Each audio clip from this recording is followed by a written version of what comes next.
परिवार जो बिजली से भी तेज काम करे।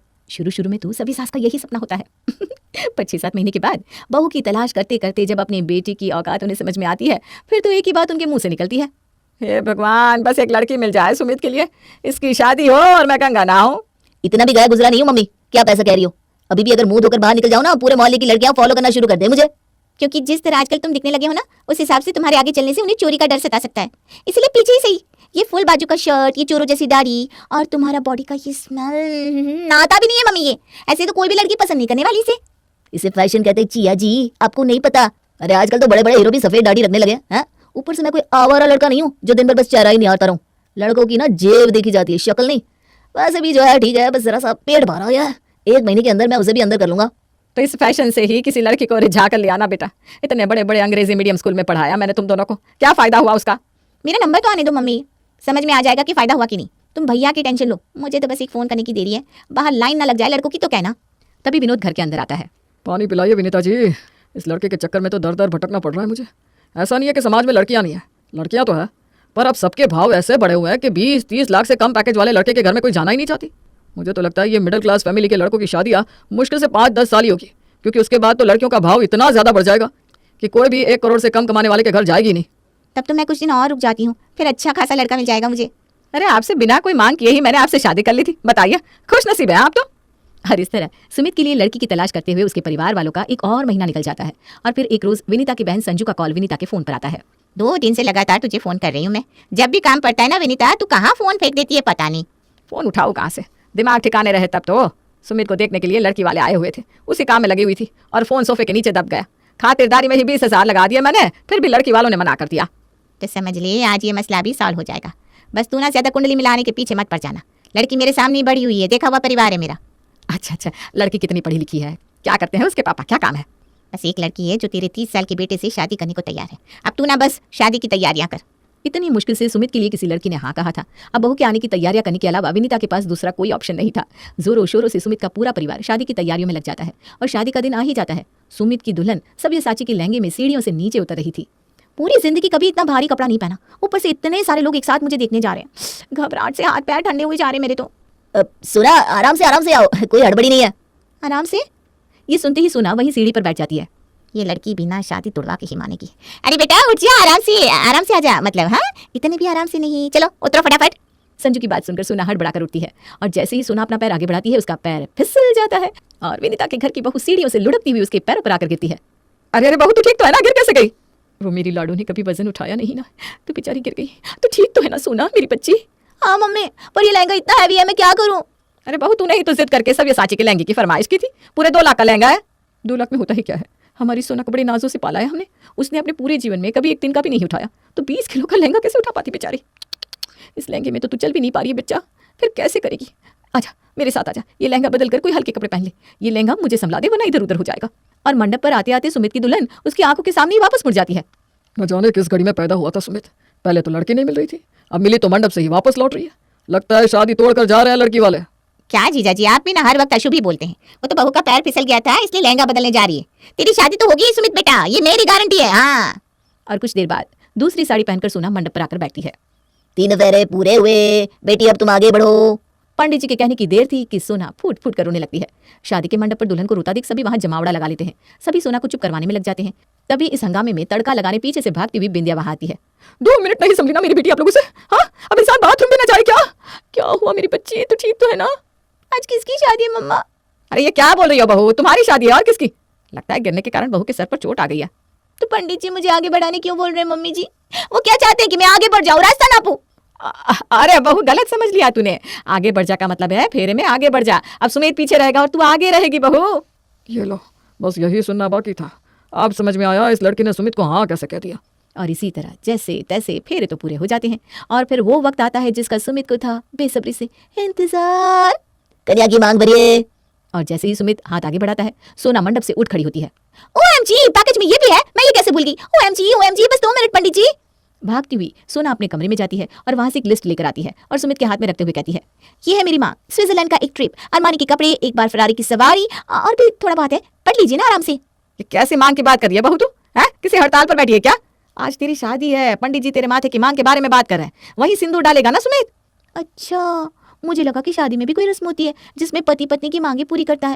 मुझे कैसे पता चलेगा मम्मी जी? पहली बात तो शादी हो रही है मेरी। हाँ, ये मेरे लिए कोई day to day life task थोड़ी ना है। वही ना समधन जी, सोना को कैसे इस बारे में पता होगा? इन चीजों से कुछ दूर नाजों में पली है मेरी लाडली। सही बात है, जैसे मैं तो यहाँ रोज मांगे भरता रहता हूँ ना। और अपनी बहू का ऐसा रूप देखकर फुसफुसाती हुई विनीता संजू से कहती है, ये कैसी लड़की को मेरे पल्ले बांध दिया दीदी तुमने। अरे रहने दे विनीता, मुझे मत बोल। तुझे ना दूसरों को ब्लेम करने की आदत सी है। पहले तो तू ये कहकर रोती रहती थी, बस एक लड़की मिल जाए दीदी, बस एक लड़की हो। लड़का नहीं है सोना, लड़की है।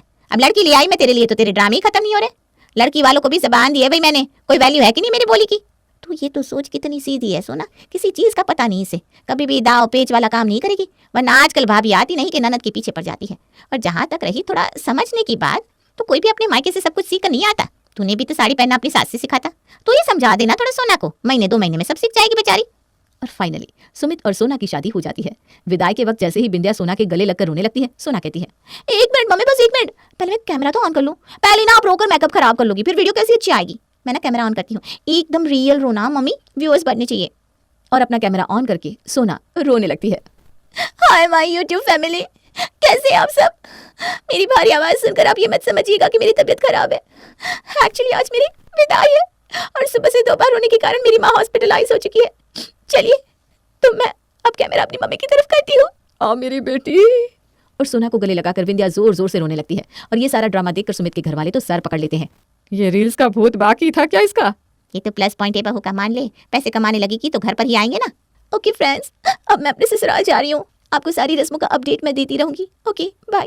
Don't forget to subscribe my channel और राइट साइड में बेल आइकन दबाना ना भूले। और हंसती रोती सोना आ जाती है अपने ससुराल। गृह प्रवेश के नियम के लिए सुमित और सोना दरवाजे पर खड़े होते हैं। चिया उनकी आरती कर पीछे मुड़ती है कि विनीता कहती है, लात मारो बहू। और अपना पैर उठाकर सोना चिया की कमर पर लात मार देती है। चिया दूर जाकर गिरती है। अरे तू बहू लाई है या कोई बॉक्सिंग चैंपियन विनीता? अरे कलश को लात मारने बोला था मैंने, चिया को नहीं। तो अब इस कलश का क्या करूं मम्मी जी मैं? अपने पति के सर पर मार दे। ओके। और सोना उस कलश को सुमित के सर पर मार देती है। सुमित वहीं बेहोश होकर गिर पड़ता है। और सोना की पूरी सुहाग रात अपने पति को होश में लाने में ही निकल जाती है। अगली सुबह तैयार होकर सोना अपनी सास के कमरे में जाती है और उनसे कहती है, मम्मी जी आज मेरी पहली रसोई है ना, तो मैं सोच रही थी किसी हलवाई को घर पर बुलाकर उनसे खाना बनवा लूं। सारे मेहमान अभी तक घर पर ही है ना, अगर वो देखेंगे कि बहू ने कुछ नहीं बनाया तो खामखा बेइज्जती हो जाएगी। हलवाई खाना बना देगा और मैं सबको परोस दूंगी।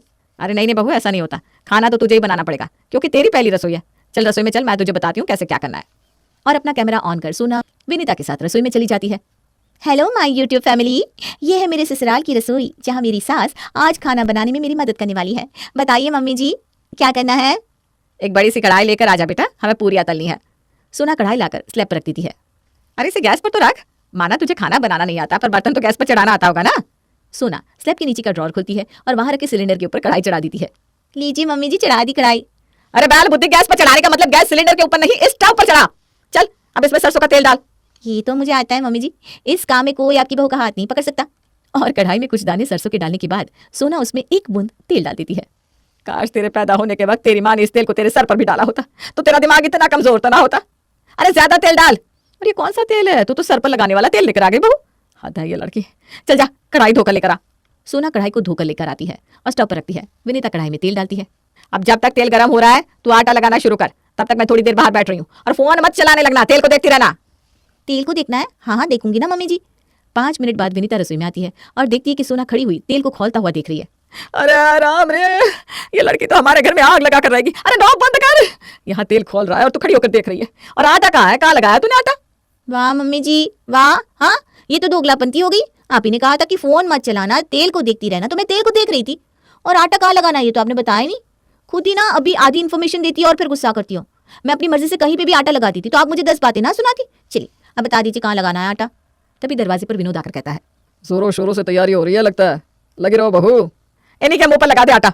और सोना जाकर अपने ससुर जी के मुंह पर आटा लगा देती है और अपने फोन का कैमरा ऑन करके कहती है, हेलो माय यूट्यूब फैमिली, तो ये थी मेरी पहली रसोई की रस्म जहाँ मैंने आटा लगाया और तेल को गर्म होते हुए देखा। आई होप आपको मजा आया होगा।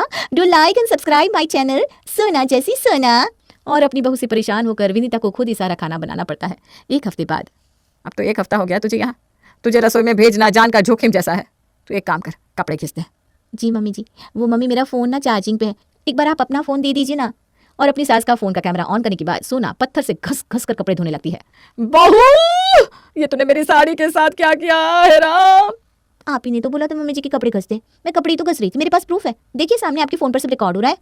और जैसे ही सोना गिले हाथों से फोन उठाने जाती है, उसके हाथ से फोन फिसलकर पानी की बाल्टी में गिर जाता है। गलती हो गई मेरी कि तुझे शादी करके अपने घर ले आई। बहुत हुआ, एक काम नहीं आता तुझे। काम करना तो आता ही नहीं, लेकिन तू सीखना भी नहीं चाहती। 2 रोटी भी अभी तक तेरे हाथों की नसीब नहीं हुई मुझे। इतनी सी बात पर इतना गुस्सा कर रही है मम्मी जी? 2 मिनट दीजिए मुझे। और सोना रसोई में जाकर 2 घंटे बाद 2 रोटी बनाकर अपनी सास के लिए लेकर आती है। इतनी देर इंतजार करने के बाद तो जहर भी स्वाद लगे। जा एक और रोटी लेकर आ। आटा तो मैंने 2 ही रोटियों का लगाया था मम्मी जी।